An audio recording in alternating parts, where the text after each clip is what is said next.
When a young NYSC teacher, Sarah, is posted to a neglected Nigerian public secondary school, she becomes an unexpected vessel of healing for two wounded students, Paul, a boy trapped in grief and guilt, and Ada, a girl hiding deep trauma behind laughter.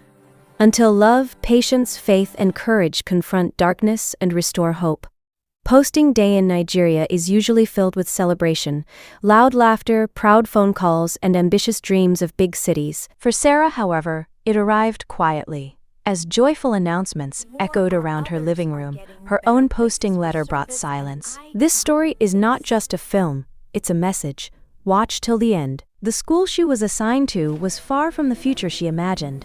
Not unsafe, but isolated, heavy, demanding more than she felt prepared to give. Her mother noticed the stillness in her eyes, but Sarah said nothing. The school welcomed her with dust and exhaustion. Cracked walls leaned under years of neglect. Broken windows whispered stories of abandonment. Students wandered without urgency, and teachers moved as though hope had long been rationed. Even the sunlight felt restrained. Sarah sensed it immediately. This place carried wounds deeper than its broken buildings. The principal's office was neat, but lifeless. Years of disappointment had hardened him. He had learned to expect nothing extraordinary from anyone posted to the school. Sarah listened respectfully, but inside her, a quiet resolve began to form. In the classroom, Sarah remained professional. She taught grammar, corrected essays, and enforced rules. She neither preached nor interfered, yet behind the blank stares of her students, she felt unspoken pain.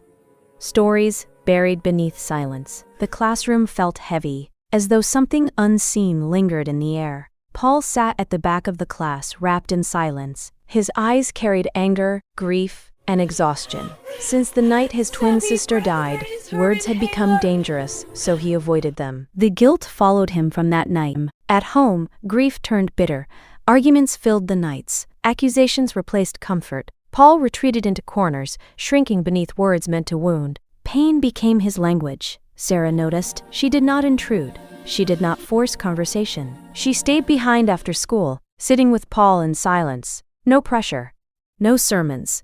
Just presence. Slowly he spoke. She listened. She introduced faith not as doctrine, but as companionship, someone who understood sorrow.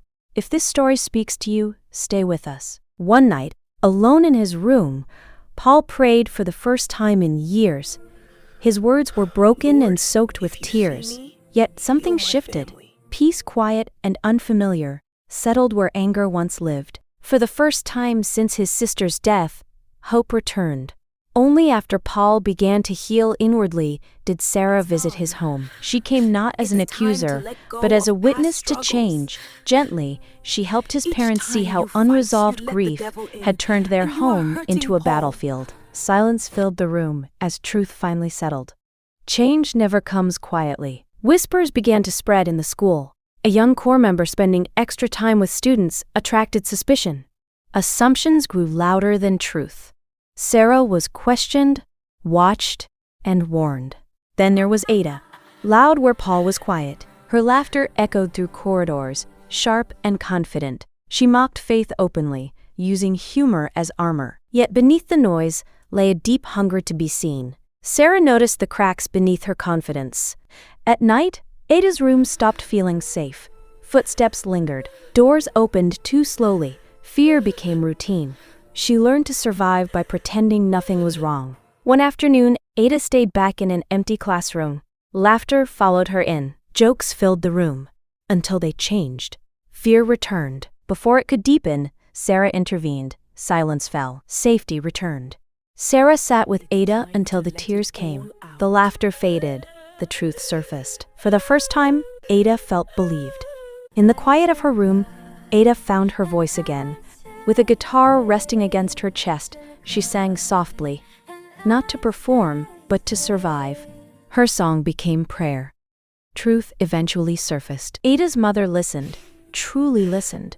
Guilt broke her. Apologies followed. Protection replaced neglect. The stepfather was arrested, and silence finally ended. Healing was allowed to breathe. Back in the classroom, Paul raised his hand for the first time. His voice shook, but he spoke. The room fell silent, not from fear, but awe. Ada later stood before the class, guitar in hand. No laughter, no armor, just courage, she sang. Her voice carried pain, faith, and restoration. The principal observed the changes quietly. Attendance improved, violence reduced, hope returned. Posting eventually ended. Sarah packed her bags. The school looked the same, but it felt different. She walked away knowing she was never sent by accident. If this story touched you, don't keep it to yourself. Subscribe for more faith-based Nigerian stories. Like, comment, share. Sometimes, God sends answers disguised as assignments.